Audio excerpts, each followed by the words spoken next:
breeze of the air. Nice breeze of air with the sangria.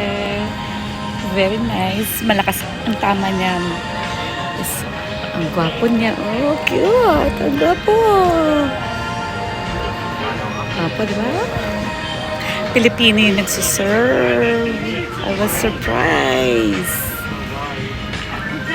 Cheers. Pinoy, Pinoy. Let's talk to the Pinoy. Umalis. This is the inside of the restaurant and that's the outside of it. Pretty. Ayan ang beach. Asan na yung Pinoy? Kuya, asan ka na?